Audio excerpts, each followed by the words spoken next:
கொழும்பில் சொகுசு அடுக்குமாடி குடியிருப்புகளை வாங்க, அழகான வீடுகளை கட்டிக்கொள்ள ராயல்டி இன்ஜினியரிங், வெள்ளவத்தை IBC ரோட்டில், வெள்ளவத்தை ஃபசஸ் லேனில்.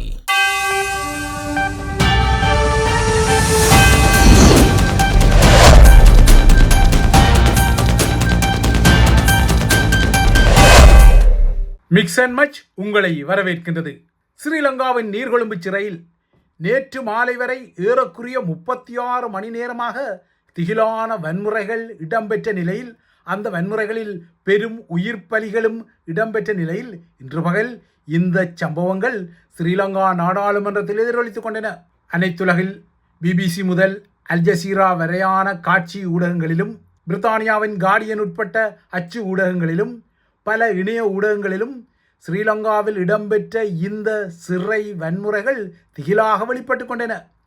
இந்த நிலையில் உள்ளூரில் இந்த சம்பவம் குறித்து இன்று நாடாளுமன்றத்தில் அறிக்கையிடலை செய்து கொண்ட அனுரகுமார திசாநாயக்காவின் அரசாங்கத்தின் நீதியமைச்சர் ஹர்சன நாணயக்காரா, அண்டவேல்டுடன் அதாவது பாதாள உலகுடன் தொடர்பட்ட இந்த சம்பவத்தின் தீவிரத்தை அரசாங்கம் எந்த வகையிலும் எந்த நிலையிலும் அண்டர் எஸ்டிமேட் அதாவது குறை மதிப்புக்கு உள்ளாக்கவில்லை என்றார்.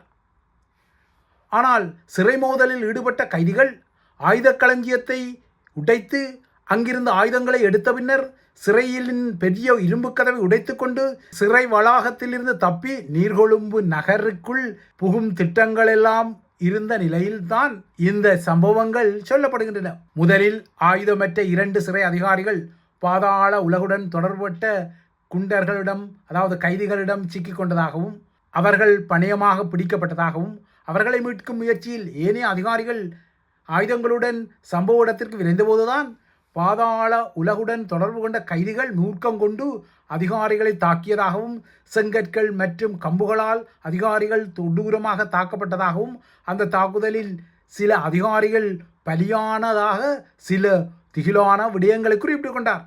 ஆனால் அமைச்சர் நாணயக்காரா இவ்வாறு ஒரு டைம்லைன் பதிவை குறிப்பிட்டாலும், சிறையில் இருந்த பல CCTV எனப்படும் கண்காணிப்பு கேமராக்களும் அதன் கட்டுப்பாட்டு அறையும் தாக்கப்பட்டதால் நடந்த பதிவுகளை பார்த்து விடை வழங்கக்கூடிய சில முக்கிய கேள்விகளுக்கு இன்னமும் துல்லியமான விடை கிடைக்கவில்லை. குறிப்பாக சிறை ஆயுத களஞ்சியம் உடைக்கப்பட்டு அங்கிருந்த ஆயுதங்களில் 2 T56 ரக துப்பாக்கிகள் உட்பட 16 துப்பாக்கிகள் பாதாள உலகுடன் தொடர்பட்ட கைதிகளின் கரங்களில் இருந்த விடயமும், இந்த துப்பாக்கிகளில் இதுவரை இந்த 2 T56 ரக துப்பாக்கிகளும் மீட்கப்படவில்லை என்ற திகிலான செய்தியும், இந்த துப்பாக்கிகள் இப்போது யார் கைகளில் உள்ளன, இந்த துப்பாக்கிகளை யார் மறைத்து கொண்டார்கள் என்ற வினாவுக்கும் இதுவரை விடையில்லை. நீர்கொழும்பு சிறையின் வன்முறை இப்படி துரிதமாக எப்படி பற்றி பிடித்தது? சிறை அதிகாரிகளை அடித்து கொண்ட இல்லையென்றால் சுட்டு கொன்ற பாதாள கைதிகள் யார்? இந்த வன்முறை பாதாள சிறை கும்பல்களால் கச்சிதமாக திட்டமிடப்பட்டதா, அல்லது கடந்த ஞாயிறு காலை உணவு பரிமாற்றத்தின் போது வெடித்த மோதலுக்கு பின்னர் அந்த மோதல் தன்னிச்சையாக உருவாகி கொண்டதா என்ற வினாக்களுக்கும் இதுவரை துல்லியமான விடைகள் இல்லை. ஏனெனில் இதுவரை ஏற்கனவே குறிப்பிட்டது போல அதிகாரிகள் டைம்லைனை பார்த்து நிமிடத்துக்கு நிமிடம் என்ன நடந்தது என்பதை பார்ப்பதற்கு CCTV பதிவுகள் அதிகம் இல்லை, அவை சூறையாடப்பட்டன. இதனால் நடந்தது என்ன என்பதை அரசாங்கத்தின் அமைச்சரே ஒரு பொதுவான கட்டத்தில் தான் கூறுகின்றார். ஒருவேளை இந்த CCTV கேமராக்களின் பதிவுகள் மீளெடுக்கப்பட்டால் ஒரு டைம் லைன் கிட்டக்கூடும்.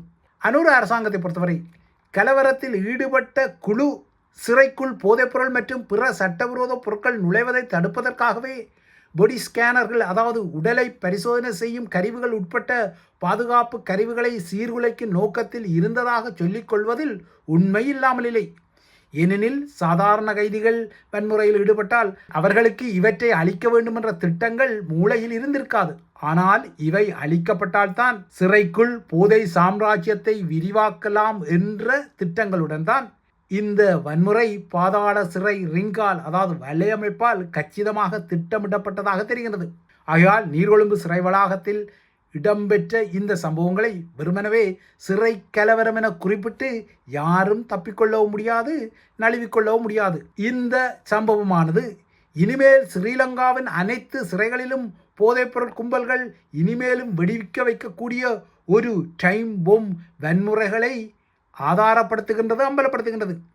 அதாவது வெளியே உள்ள போதை மாபியா மற்றும் பாதாள முகங்களை துபாயில் தூக்கினோம், நேபாளத்தில் தூக்கினோம், இந்தோனேஷியாவில், மலேசியாவில் என தூக்கினோம், அவர்களை எல்லாம் கட்டுநாயக்காவில் தரையிறக்கி நாட்டுக்குள் கொண்டு வந்து சிறையில் அடைத்தோம் என அனுர அரசாங்கம் டமாரம் அடித்து கொண்டாலும் வெளியே சிதறியிருந்த இந்த பாதாள உலக மற்றும் போதைப்பொருள் மாபியாவை நாட்டுக்குள் கொண்டு வந்து நாட்டின் சிறை சுவர்களுக்குள் அவர்களின் சாம்ராஜ்யத்தை செயல்பட அனுமதித்து புல்லை கொடுத்து அனுர அரசாங்கம் அடிவாங்குவதாக தெரிகின்றது.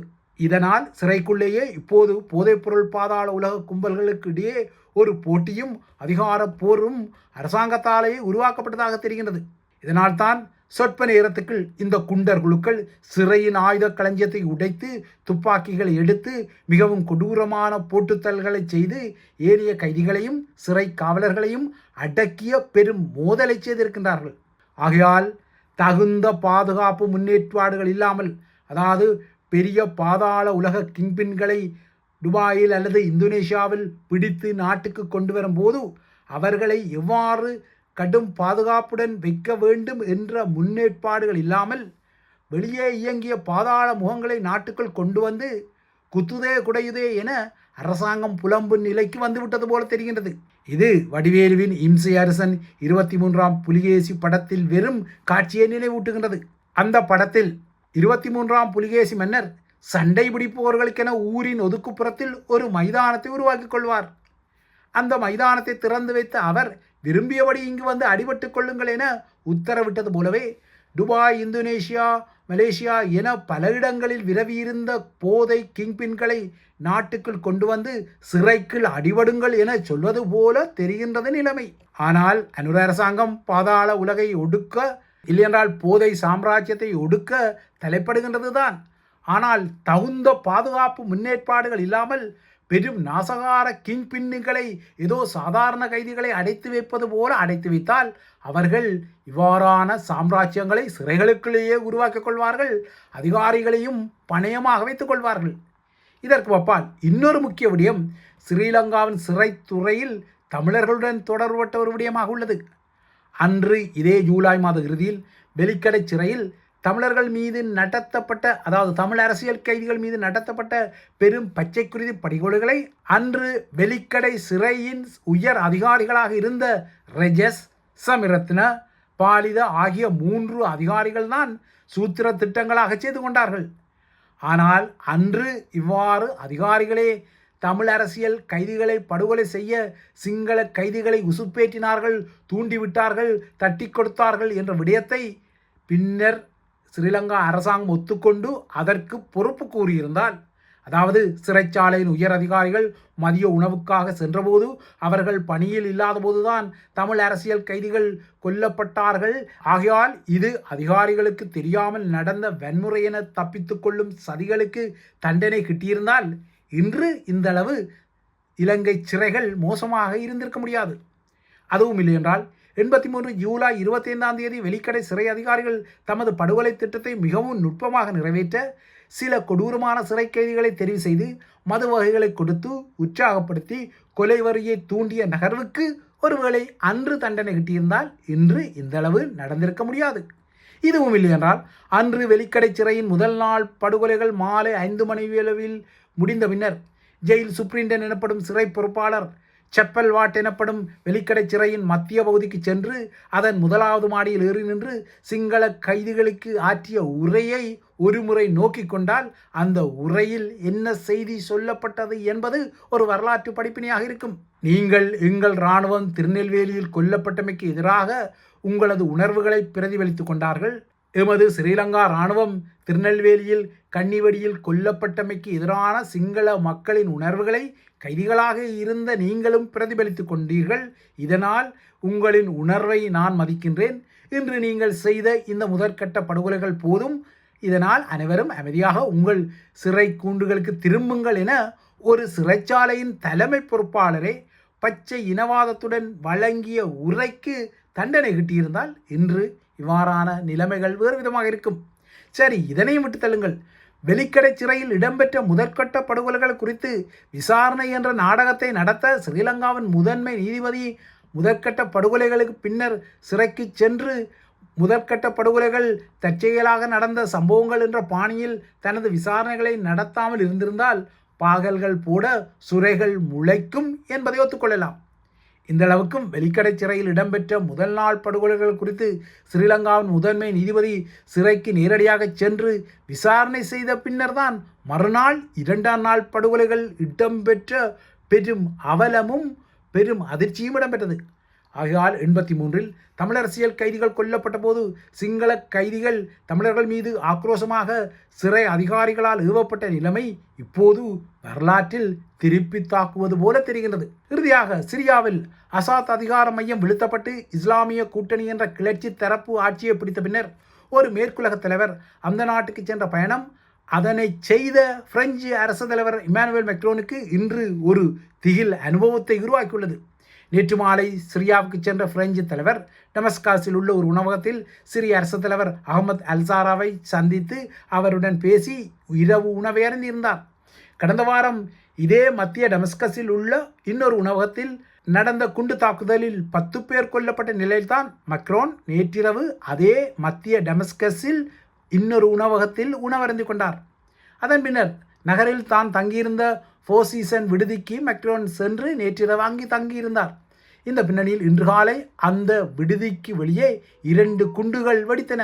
இந்த குண்டுகள் வெடித்த போது மக்ரோன் சிரிய அரசு தலைவர் மாளிகையில் சந்திப்புகளை நடத்தியதால் மக்ரோன் இந்த சந்தர்ப்பங்களை கண்டுகொள்ளவில்லை. இதனையடுத்து மக்ரோன் பாதுகாப்பாகவும் நலமாகவும் இருப்பதாக எலிசே மாளிகை இன்று பகல் அறிவித்துக் கொண்டது. மக்ரோன் தங்கியிருந்த விடுதிக்கு வெளியே வெடித்த 2 குண்டுகளில் ஒன்று குப்பை தொட்டிக்குள் வெடித்தது, அடுத்தது விடுதிக்கு அருகே தரித்து நின்ற ஒரு வாகனத்தில் வெடித்தது. ஒருவேளை இன்று காலை மக்ரோன் சிரிய அரசு தலைவரின் மாளிகைக்கு புறப்படாமல் விட்டிருந்தால் அவர் இந்த திகில் குண்டுவெடிப்பு காட்சிகளை நேரடியாக கண்டிருக்கக்கூடும். ஆக மொத்தம் அசாத் அதிகார மையத்தை வீழ்த்தி இஸ்லாமிய கூட்டணி ஆட்சிக்கு வந்த பின்னர் ஒரு மேற்குலக தலைவர் சிரியாவுக்கு மேற்கொண்ட முதல் பயணத்தில் அவர் தங்கியிருந்த இடத்தில் குண்டுகள் வெடித்தமை மறுபிறவி எடுத்த சிரியாவிலும் ஆபத்துக்கள் சூழ்ந்திருப்பதை ஆதாரப்படுத்தியுள்ளது.